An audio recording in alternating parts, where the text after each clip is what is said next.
ঘরে থাকা মাত্র 2টি উপকরণ দিয়ে যে এত মজাদার জালিযুক্ত প্যানকেক বানানো যায়, ভিডিওটি না দেখলে বুঝতেই পারবেন না। হ্যালো ভিউয়ার্স, আসসালামু আলাইকুম। কেমন আছেন সবাই? আশা করি সবাই অনেক ভালো আছেন। আজকে মজাদার প্যানকেকের একটি রেসিপি নিয়ে আপনাদের মাঝে হাজির হয়েছি। আশা করি আমার সহজ রেসিপিটি আপনাদের কাছে ভালো লাগবে, আর লাইক দিয়ে পুরো ভিডিওটি দেখে নেবেন।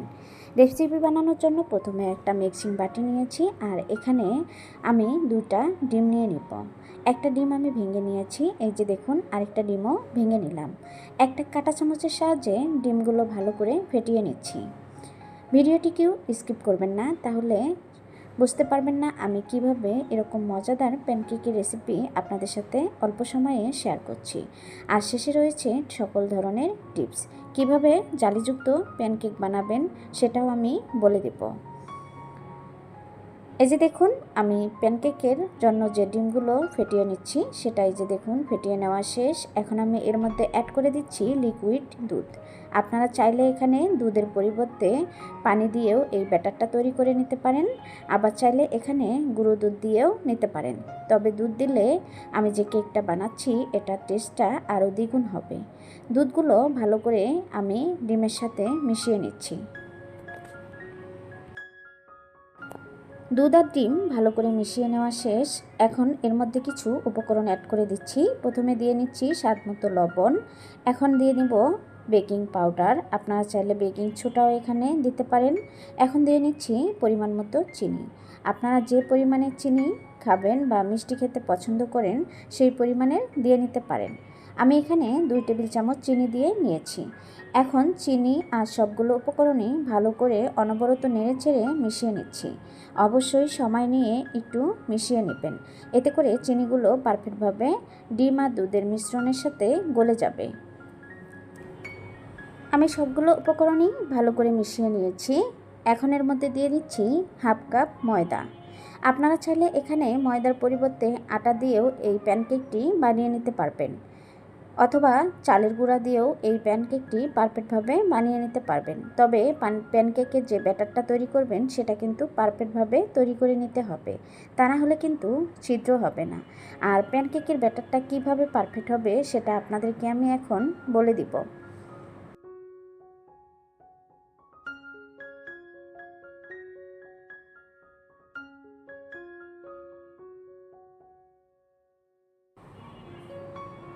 আমি ডিমের সাথে সময় নিয়ে তারপর ময়দাগুলো ভালো করে মিশিয়ে নিচ্ছি। অবশ্যই সময় নিয়ে ভালোভাবে ব্যাটারটা তৈরি করে নেবেন। আমি এই যে মিশিয়ে নিয়েছি, আপনারা দেখেই বুঝতে পাচ্ছেন। যে কোনো জিনিসই তাড়াহুড়া না করে ধৈর্য ধরে করলে কিন্তু পারফেক্ট হয়। এখন এর মধ্যে অ্যাড করে দিচ্ছি চালের গুঁড়া। আপনারা এখানে চালের গুঁড়াটা যদি স্কিপ করতে চান তাহলে স্কিপ করতে পারেন, তবে চালের গুঁড়াটা দিলে প্যানকেকটা আরও সফট হবে। আবারও সবগুলো উপকরণ ভালোভাবে মিশিয়ে নিচ্ছি। এই যে দেখুন, অনেকটাই মেশানো হয়ে গিয়েছে, আর ব্যাটারটা কেমন হয়েছে সেটা তো আপনারা দেখেই বুঝতে পাচ্ছেন। অনবরত নেড়েচেড়ে ভালো করে মিশিয়ে নেবেন। আমি এই যে দেখুন ভালো করে মিশিয়ে নিয়েছি, অনেকটাই পারফেক্ট হয়েছে আর অনেকটাই সফট হয়েছে। আপনাদের সাথে ছোট্ট একটা টিপস শেয়ার করছি। আপনারা যখন প্যানকেকের ব্যাটারটা তৈরি করবেন তখন অবশ্যই অনবরত ভালো করে নেড়েচেড়ে ব্যাটারটা তৈরি করে নেবেন, এতে করে প্যানকেকের জালিযুক্ত অনেকগুলো হবে আর প্যানকেকটা অনেকটাই সফট হবে। আপনারা আমার ব্যাটারটা খেয়াল করুন, দেখুন আমি কতটা পারফেক্টভাবে করে নিয়েছি। ঠিক এইভাবে প্যানকেকের ব্যাটার তৈরি করে নেবেন, তাহলে কিন্তু প্যানকেকগুলো অনেকটাই সফট হবে। আর এটা অবশ্যই ঢাকনা দিয়ে ঢেকে 10 মিনিটের জন্য রেস্টে রেখে দিবেন, এতে করে পারফেক্টভাবে প্যানকেক হবে। এখন চলে আসলাম চুলায় একটা প্যান বসিয়ে দিয়েছি, আর এর মধ্যে আমি ব্যাটার দিয়ে নিচ্ছি। আপনারা যে যত বড় করে বানাবেন ব্যাটারটা কিন্তু সেই পরিমাণের দিয়ে নিতে পারেন। দেখুন আমি এই যে প্যানকেকের সাইজগুলো এরকম করে বানিয়ে নিব, সেজন্য আমি এতটুকু ব্যাটার এর মধ্যে দিয়ে নিয়েছি। এখন ঢাকনা দিয়ে ঢেকে চুলার আঁচটা মিডিয়াম রেখে তারপর প্যানকেকগুলো বানিয়ে নিচ্ছি।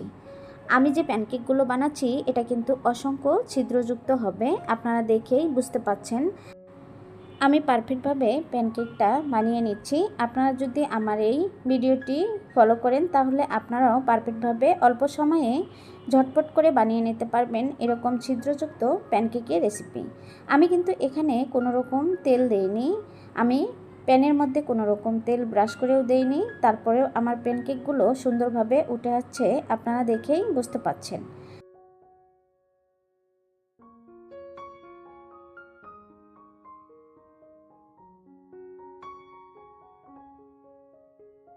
দেখুন কতটা পারফেক্ট হয়েছে, একদম পুড়ে যায়নি আর পারফেক্টভাবে কিন্তু আমি বানিয়ে নিয়েছি। আর একইভাবে সবগুলো আমি বানিয়ে নিচ্ছি। ভিডিওটি দেখছেন তবে লাইক দিতে ভুলে গিয়েছেন, প্লিজ একটা লাইক দিয়ে দিবেন। আপনাদের ছোট্ট একটা কমেন্ট আর লাইক আমার ভিডিওটি অন্য সকলের কাছে পৌঁছাতে অনেকটাই সাহায্য করে। আর যারা লাইক দিয়ে আমার ভিডিওটি কন্টিনিউ করছেন তাদেরকে অসংখ্য অসংখ্য ধন্যবাদ। দেখুন আমি একইভাবে আরেকটাও ভেজে নিয়েছি। এই যে কতগুলো ছিদ্রযুক্ত হয়েছে আপনারা দেখেই বুঝতে পাচ্ছেন। আর আমি একইভাবে তুলে নিচ্ছি।